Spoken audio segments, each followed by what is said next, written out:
मेरे प्यारे भारतवासियों, जय हिंद, जय भारत। मेरे दोस्तों, मेरे मित्रों, खुश रहो, स्वस्थ रहो, मस्त रहो, हंसते रहो, खेलते रहो। आपके चेहरे हमेशा ही मुस्कुराते रहें। मेरे प्यारे भारतवासियों, हमारे भारत के अंदर इसी धरती के ऊपर ऋषि मुनि हुए, संत हुए, महात्मा हुए।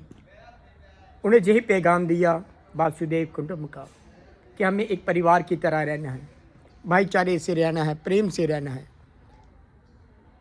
ये तो हमारे ऋषि मुनियों ने, हमारे संतों ने, हमारे महात्मा ने, हमारे अवतारी पुरुषों ने ये पैगाम दिया, संदेश दिया। और इसके साथ साथ सहनशीलता का भी संदेश दिया और हर बात का उन्हें जो भी उल्लेख लिखा या दूसरों को प्रेरणा दी, यही प्रेरणा दी कि इंसान इंसान से मोहब्बत करना सीख ले, अभिमान को छोड़े, अहंकार को छोड़े।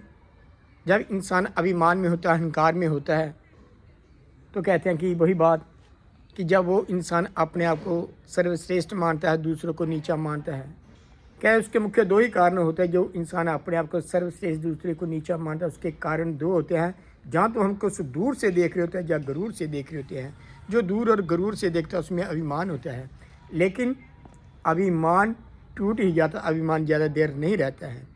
इसी प्रकार से सभी को पता है, भगवान श्री रामचंद्र जी एक बहुत ही शांत स्वभाव के, जब भी कोई बात करनी, शांति के भी प्रतीक थे। कहते हैं कि जब पहली बार समुद्र को क्रॉस करना था और लंका में पहली बार जाना था, तो कहते हैं कि समुद्र से रास्ता मांगा, लेकिन उसमें अभिमान था, घमंड था। 3 दिन प्रार्थना की, रास्ता नहीं दिया।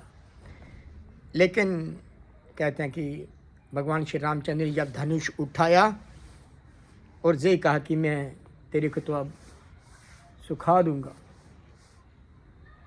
तो कहते हैं कि उस वक्त वो प्रकट हुए। अर्थात कहने का भाव कि हमारे ऋषि मुनियों ने, हमारे संतों ने, हमारे गुरु पीर पैगंबरों ने हमेशा ही शांत स्वभाव रखा, सहनशीलता को अपना के रखा। अगर कोई अभिमान में आ जाता है तो धनुष भी उठा देते हैं। इसी प्रकार से कहते हैं कि रामचरितमानस के अंदर लिखा है कि जो इंसान इंसान का कत्ल करता है, वैर ज़्यादा हो जाता है, विरोध होता है, नफरत होती है, ईर्ष्या होती है, एक दूसरे से नफरत करता है, इंसान इंसान का कत्ल करता है। लेकिन रामचरितमानस के अंदर वो हम ना भूले। रामचरितमानस के अंदर लिखा है कि जब जब हुई धर्म की हानि, बड़े असुर अधम अभिमानी, करिए अनीति जय नहीं बरनी, सीधी भीड़ सुर धरनी, तब तब प्रभु धरी भीड़ शरीरा, हरि कृपा निधि सज्जन पीरा, असुर मारी थापिया, सुर ना राखी ने जू सेतु सेतु, जग विस्तारिया विस्त जस राम जन्म कर हेतु। कि जब जब भी धर्म का नाश होता है, अधर्म छा आता है, कहते हैं कि भांति भांति के शरीर लेकर इस धरती के ऊपर अवतरित होता हूँ, पापियों का विनाश करता हूँ और संतों महात्मा को स्थापित करता हूँ।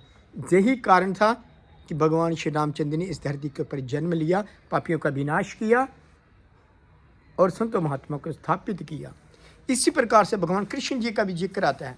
कहते हैं कि जब जब भी अधर्म छा जाता है इस धरती के ऊपर और धर्म की हानि होती है, कहते हैं कि मैं माया का ओला लेकर इस धरती के ऊपर एक मानव रूप लेकर, इंसानी रूप लेकर इस धरती के ऊपर मैं अवतरित होता हूँ और मैं पापियों का विनाश करता हूँ, संतों महात्मा को स्थापित करता हूँ।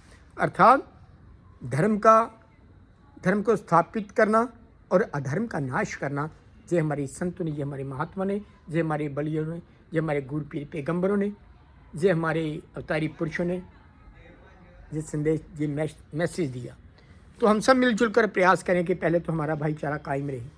अगर फिर भी कोई उथल पुथल करने का प्रयास करता है, इंसान इंसान का कत्ल करता है, तो हमें उसका जवाब भी मुँह तोड़ देना ही पड़ता है। क्यों? क्योंकि इतिहास साक्ष्य गवाह है कि जब जब धर्म की हानि होती है, अधर्म छा आता है, तो कहते हैं कि हमारे संतों ने, हमारे महात्मा ने पापियों का विनाश किया, संतों महात्मा के स्थापित किया।